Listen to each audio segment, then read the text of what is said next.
Dieu a placé le Seigneur Jésus devant nous afin que nous le suivions. Dieu, dans sa parole, nous dit « Considérez en effet celui qui a supporté contre sa personne une telle opposition de la part des pécheurs, afin que vous ne vous lassiez point, l'âme découragée. » Hébreux 12:3. Nous devons considérer attentivement un point après l'autre, comment notre Seigneur a enduré les reproches, l'oppression, les mauvais traitements, l'abandon, la moquerie, la crucifixion. Il y a bien entendu un aspect humain dans la croix. En faisant ainsi, nous ne nous lasserons pas. Quand le Seigneur parla à ses disciples de ses souffrances sur la terre, il leur dit, le disciple n'est pas plus que le maître, ni le serviteur plus que son Seigneur. Matthieu 10:24. Nous ne devons pas nous attendre à être mieux traités que ne le fut le Seigneur Jésus. Et Jésus, allant plus loin, leur dit, il suffit aux disciples d'être traités comme son maître et aux serviteurs comme son Seigneur. Matthieu 10:25b. Cela est bien assez si le traitement que nous inflige le monde ne va pas au-delà de celui que Jésus reçut. Car s'ils ont appelé le maître de la maison de Belzéboul, à combien plus forte raison appelleront-ils ainsi les gens de sa maison? Matthieu 10:25b. Puisqu'il a été l'objet de mauvais traitements dans ce monde, n'en sera-t-il pas de même pour nous? Si nous considérons ces choses, nous ne serons pas lassés lorsque nous souffrirons la honte et l'opposition. En courant la course du royaume, la chose la plus redoutable, c'est d'avoir l'âme lasse et de faiblir.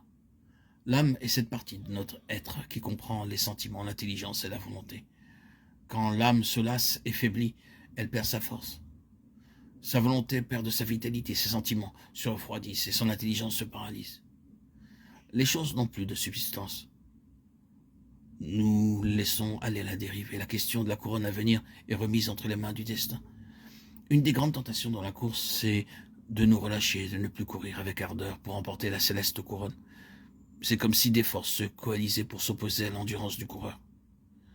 Si nous considérons vraiment le Seigneur Jésus en méditant sur ses expériences, nous ne perdrons pas courage.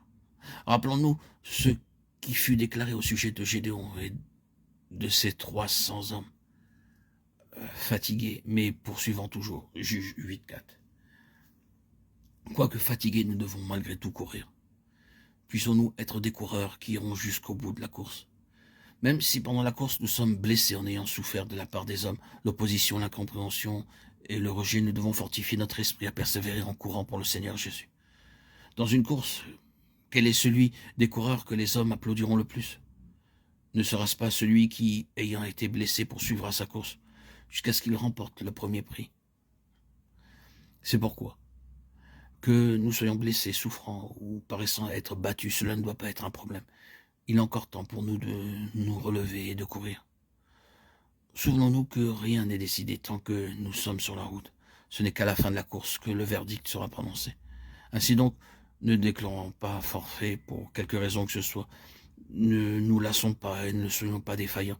Bien au contraire, nous devons regarder au-delà, vers Jésus, l'auteur et le consommateur de notre foi, et courons jusqu'au terme la course qui est devant nous. Ne savez-vous pas que ceux qui courent dans le stade courent tous, mais qu'un seul remporte le prix? Courez de manière à le remporter. Tous ceux qui combattent s'imposent toute espèce d'abstinence et ils le font pour obtenir une couronne corruptible, mais nous faisons-le pour une couronne incorruptible. 1 Corinthiens 9, 24, 25. Nos pieds doivent courir en suivant la ligne que Dieu nous a tracée, mais de plus, nos yeux doivent fixer Jésus le chef et le consommateur de la foi. Hébreux 12, 2, 1.